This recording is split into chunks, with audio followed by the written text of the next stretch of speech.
আছে, আওয়ামী লীগে আপনার ওয়াকারের মতো একটা জঙ্গি শেখ হাসিনার আপনার সেনাবাহিনীর প্রধান হবেন, এটা তো আমার কাছে অন্তত একসেপ্টেবল না, তাই না? অনেকের কাছে হয়তো একসেপ্টেবল না, কিন্তু আসলো কিভাবে? আত্মীয়তার সূত্রে আসছে, ধরে নিলাম। মনে করেন যে এটা শেখ রেহানা করেন নাই, এমনও বলে লোকজন শেখ রেহানা এটা টাকা খেয়ে করেছেন।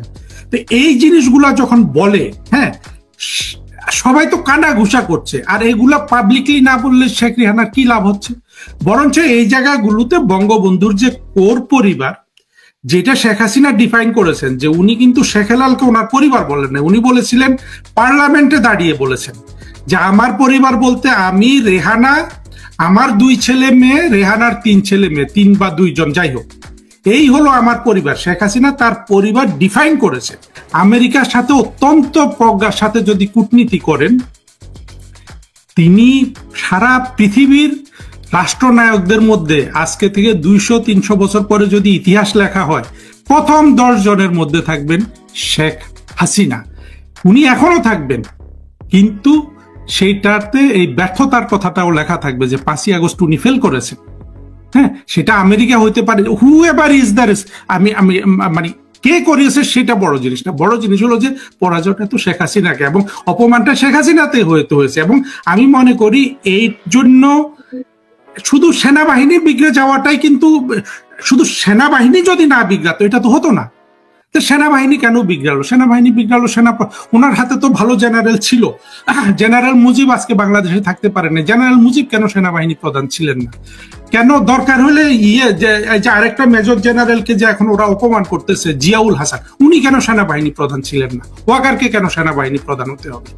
অর্থাৎ মৌলবাদের সাথে প্রধানমন্ত্রী শেখ হাসিনা, বঙ্গবন্ধু মৌলবাদ দ্বারা খুনকৃত হয়েছেন, প্রধানমন্ত্রী শেখ হাসিনা মৌলবাদ দ্বারা অপমানিত হয়েছেন, তারপরেও বঙ্গবন্ধু, শেখ হাসিনা, এদের কারো মধ্যে মৌলবাদকে কিভাবে পরাজিত করতে হবে, কিভাবে পরাজিত করতে হবে, এই ব্যাপারে যথেষ্ট ইনসাইটটা আমি দেখি না। আমি আবার বলছি, দেখেন, আজকে আপনি বঙ্গবন্ধু কন্যা তো বলেই দিয়েছেন যে উনি যদি সেন্ট মার্টিন আমেরিকানদের দিয়ে দিতেন, তাহলে উনি ক্ষমতা থাকতেন। উনি ওটাকে কিন্তু জাতীয়তাবাদী অবস্থান থেকে দেখেছেন যে এটা তো দেশ বিক্রির সামিল, কিন্তু সত্যকার ইউনূস যেটা করেছে, তাই না? বাংলাদেশের মানুষ এগুলো বুঝছে না। তার মানে বাংলাদেশের মানুষের কাছে কিন্তু দেশ বিক্রি আসলে কোনো বিষয়ই না। দেশ বিক্রি যদি বাংলাদেশের মানুষের কাছে কোনো ইস্যু হতো, তাহলে তো আজকে ইউনূসকে লাথি মারতে মারতে মারতে মারতে বঙ্গোপসাগরে নিয়ে ফেলে দেওয়ার কথা। একজনও কি সেটা করছে না। অর্থাৎ ভারতের কাছে বাংলাদেশ বিক্রি এটা বিষয় না। বিষয়টা হলো যে মৌলবাদীরা একটা গ্রাউন্ড তৈরি করে নেওয়া, অপপ্রচার করে আওয়ামী লীগকে অপদস্থ করা, শেখ হাসিনাকে পরাজিত করা। এই মৌলবাদীরা যত বাংলাদেশে থাকা মানে বাংলাদেশ বিক্রি হয়ে আছে। শেখ হাসিনা ওই আমি ব্যক্তিগতভাবে বিশ্বাস করি, উনি যদি সেন্ট মার্টিনটা আমেরিকানদেরকে দিয়ে দিতেন, তাহলে বাংলাদেশ যতটুকু বিক্রি হতো। উনি যে বাংলাদেশের স্বাধীনতা বিরোধীদেরকে রাজনৈতিকভাবে, অর্থনৈতিকভাবে পঙ্গু করতে পারেননি, তাতে বাংলাদেশ অনেক বেশি বিক্রি হয়ে আছে বিদেশি শত্রুদের কাছে। আমার কথা কি ক্লিয়ার নাকি আমি আরো বলবো? এটা ঠিক আছে, কিন্তু আপনি যে কথা, আপনি কূটনীতিক, আপনি যে ভূমিকাটা পালন করতে পারতেন। আওয়ামী লীগের কোন একটা শাখা কি সেই কাজ করছে? এখনো কোন মেসেজ আছে? আপনি জানেন কিছু? না, আমার এত সমালোচনা আসে কিন্তু জানেন আওয়ামী লীগের মন্ত্রীগুলাকে দেখে। আমি তো 2-4 জন মন্ত্রীকে কাছের থেকে দেখেছি। সত্যি কথা বলতে কি, এই ধরনের মন্ত্রী দিয়ে শেখ হাসিনা যদি আবার সরকার গঠন করেন, উনি আবার বাংলাদেশের জন্য একটা পরাজয় কোনো না কোনো দিন ডেকে আনবেন। উনি যতই চেষ্টা করেন, ওনাকে অবশ্যই মেধা, যোগ্যতা এবং আরেকটা জিনিস থাকা যাবে না। দেখেন, বাংলাদেশে শেখ হাসিনা যেই জিনিসগুলো করেছিলেন, প্রতিটা জিনিস ভালো ছিল, কিন্তু লোকজনের মাথায় বুদ্ধি ছিল না দেখে উনি সেগুলোকে সাস্টেইন করতে পারেন নাই। উনি ইলেকশন যেটা করেছেন 100% সঠিক ছিল, এই পথে করতে হতো। কারণ আওয়ামী লীগ ছাড়া বাংলাদেশে কোনো গণতান্ত্রিক দল নাই। আপনি বিএনপি বলেন, জামাত বলেন, এরা সবাই ধর্মাশ্রয়ী, আপনার মৌলবাদ আশ্রয়ী, স্বাধীনতা বিরোধী দল। একমাত্র দল হলো আওয়ামী লীগ। এবং আওয়ামী লীগ বাংলাদেশ মানে 100 বছর আওয়ামী লীগের কিন্তু রাইট আছে বাংলাদেশ শাসন করার, কিন্তু সেটা প্রজ্ঞার সাথে করতে হবে। আমি এমন কোন মন্ত্রী আওয়ামী লীগ ভালো মন্দ পেয়েছি, কিন্তু একেবারে রাউন্ডেড মিনিস্টার ক্যারেক্টার আওয়ামী লীগের বঙ্গবন্ধুর যোগ্য উত্তরসূরি শেখ হাসিনার আপনার রাইট আপনার পরামর্শদাতা মানে ওনার সাথে দাঁড়িয়ে থাকার মতো মন্ত্রী আমি একজনও পাইনি। এই জিনিসটা ওনাকে বের করতে হবে, দরকার মন্ত্রীর সংখ্যা কমিয়ে আনতে হবে।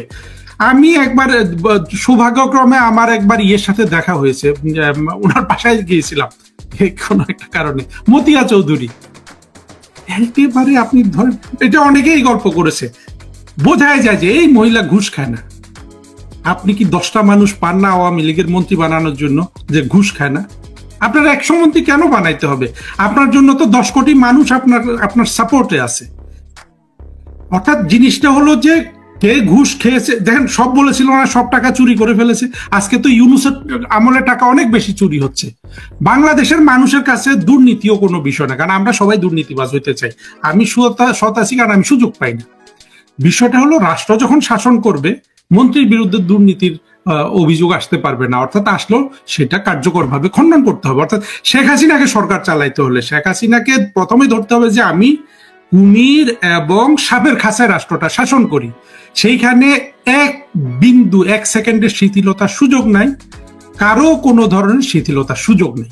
সেই জায়গাটা আসতে হবে এবং সত্যিকার অর্থে কিভাবে মৌলবাদীদের পরাজিত করা যায় সেই জায়গাটা খুঁজে বের করতে হবে। এবং এটা কঠিন কাজ, আবার সহজ কাজও। প্রথম কথা হলো জিনিসটা যে সম্ভব এটা বিশ্বাস করতে হবে, বিশ্বাস করে সেই অনুযায়ী এগিয়ে যেতে হবে। আমি মনে করি লোকবলের অভাব নেই, সেটার জিনিসটা হলো সঠিকভাবে লোক নিয়োগ করা, লোক বাছাই করা। খেয়াল করেন হারুন ভাই, আওয়ামী লীগের অনেকেই এখনো মনে করে, এখনো বিশ্বাস করে ওয়াকার কিছু একটা করবে। ওয়াকার আর করবে না। ওয়াকার যদি এমনকি শেখ হাসিনার নিজের লোক হয়ে থাকেন, আত্মীয়তার বন্ধনেও করতে চান, করতে পারবে না। কারণ হলো ওয়াকার যা করে ফেলেছে, শেখ হাসিনাও তাকে বাঁচাতে পারবে না রে ভাই, কেউ বাঁচাতে পারবে না তাকে, শুধু একমাত্র ইউনূস বাঁচাতে পারবে। অর্থাৎ ইউনূস ওয়াকারের এখন ভাগ্য এক জায়গায়, দুইজনেরই ভাগ্য। যতদিন এই জিনিসটা দীর্ঘায়িত করা যায়, এরপরে ওরা কিন্তু ভাগতে বাধ্য বাংলাদেশ থেকে। ওয়াকার তো জানে যে শেখ হাসিনাও মানে ওয়াকারকে বাঁচাতে পারবেন না, আসলে এটা পারা সম্ভব না। সুতরাং ওয়াকার কখনোই আওয়ামী লীগের পক্ষে কিচ্ছু করবে না। আর করবে না কেন জানেন? করলে সে তার সব কিছু যখন অনুকূলে ছিল তখনই সে করে নাই, এখন সবকিছু আওয়ামী লীগের প্রতিকূলে এখন করবে, এইটা আহম্মকের। এবং আমি মনে করি যে ভারতের যে সেনা প্রধান যে বলে ওয়াকারের সাথে আমার কথা হয়, আমি তো মনে করি এই ভারতের সেনা প্রধানও আসলে বেকুব। ওয়াকার তাকেও বিক্রি করতেছে, মানে ওয়াকার এতই চালু। হ্যাঁ, ওয়াকার তো সৈনিক না। আপনি একটা সৈনিকের দেখবেন ওয়াকারের পেট আমার পেট একই রকম। অর্থাৎ এই বেটা আগে থেকেই কিন্তু জামাতি বসে আছে ওইখানে। হ্যাঁ, ওর নাকি আবার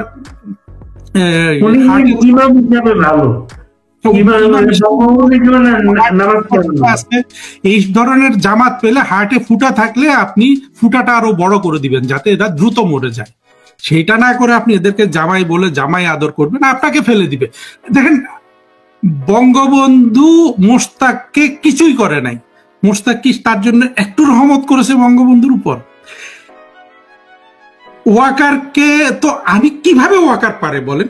আমার নিজের বুক ফেটে যায় শেখ হাসিনার 5ই আগস্টের মানে ওনার যে পরাজয়, এটার কথা চিন্তা করলে। আর ওয়াকার কি সুন্দর তখন সে বলতেছে জামাতে আমির। কি কোন পর্যায়ের জঙ্গি হলে আমিরে জামাত কোন পর্যায়ের জঙ্গি হলে পুরো 16 বছর ধরে পেলে পুলে ছেলের মতো হোক, ছোট ভাইয়ের মতো হোক আদর যত্ন করা। শেখ হাসিনা যাদের স্নেহ করেন সেটা তো জানেন যে আপনারা, একেবারে ইয়ের মতো। কিভাবে সে পারলো? কত বড় জঙ্গি হলে এটা পারা যায় আপনি চিন্তা করে দেখেছেন?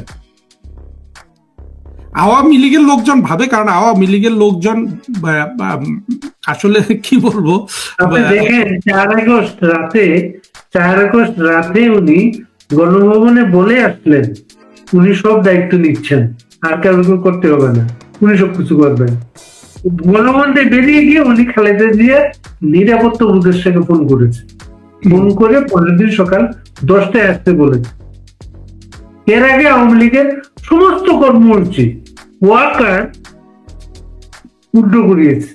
আওয়ামী লীগের ওই জায়গা তখনই বোঝা উচিত ছিল। এমনকি 3 তারিখের আগে থেকে কিছু কারফিউ চলছিল না, একটা কারফিউ কিন্তু আর্মি কিন্তু আপনার ইয়ে করে নাই, এক্সিকিউট করে নাই, অর্থাৎ কারফিউ ছিল নামে নামে, তখনই কিন্তু প্রধানমন্ত্রী শেখ হাসিনার সাথে সাথে ওয়াকারকে বাতিল করে দিয়ে জেনারেল মুজিব, আমি নামে চিনি, এদের কাউকে চিনি না, মানে এই ধরনের কাউকে বসানো উচিত ছিল এবং ওয়াকারকে এখানে মেরে ফেলা উচিত ছিল। এখানে তো ভাই কোনো, আপনি না মারলে তো আপনাকে মারবে, আপনি কিভাবে আপনি এটা দেখাবেন, তাই না? যতবার শেখ হাসিনা বঙ্গবন্ধু মৌলবাদীদের করুণা করেছেন ততবার কিন্তু তারা মেরেছে, তারা কিন্তু করুণা করে নাই, মানে রিটার্ন করুণাটা তো বঙ্গবন্ধুও পান নাই, শেখ হাসিনাও পান নাই।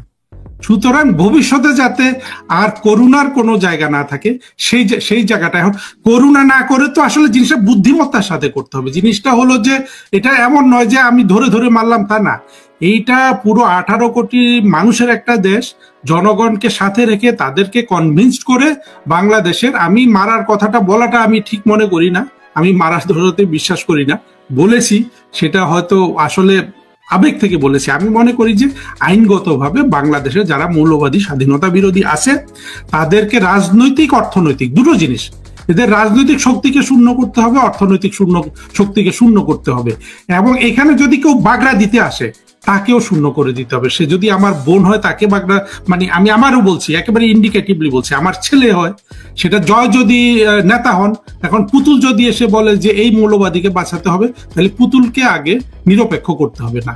এইটা করলে বঙ্গবন্ধুর ফ্যামিলি ভবিষ্যতে বারবার রাজনৈতিক পরাজয়ের সম্মুখীন হবে। এখন কথা হলো যে বঙ্গবন্ধু তো শেখ রেহানার কাছে বঙ্গবন্ধু যা, তাই না, আমার চেয়ে তো অনেক বেশি, তাহলে শেখ রেহানাকেও এটা বুঝতে হবে, শেখ হাসিনাকেও বুঝতে হবে যে বঙ্গবন্ধুকে খুন করেছে যারা, তাদের প্রতি প্রতিশোধ না নিলে বাংলাদেশ কোনোদিন আপনার এই মুক্তিযুদ্ধের চেতনায় বা মুক্তিযুদ্ধের ধারায় ফিরে আসতে পারবে না। আর আপনি আমেরিকার সাথে সন্ধি করবেন না, আপনার দেশটাই তো মৌলবাদীরা নিয়ে যাচ্ছে। কথার কথা, আমি সন্ধি করতে বলছি না, আমি বলছি যে চিন্তার ভুলটা কোথায়। আপনি আমেরিকাকে দেশ, আপনি জামাতকে দেশ না দিয়ে আমেরিকাকে দিলে আমি বলতাম যে এটা বেটার ছিল। এই জিনিসগুলা হলো বোঝার বিষয়। যাই হোক, আমি অনেক কথা বললাম। আরেকটা ব্যাপার, আপনার কূটনীতিক মানুষ, এই যে ইউনুস সর্বশেষ বেশ কিছু সফরে সরকার প্রধান, তো সে ওইসব দেশের সরকার প্রধানদের অ্যাপয়েন্টমেন্ট পাচ্ছেন না।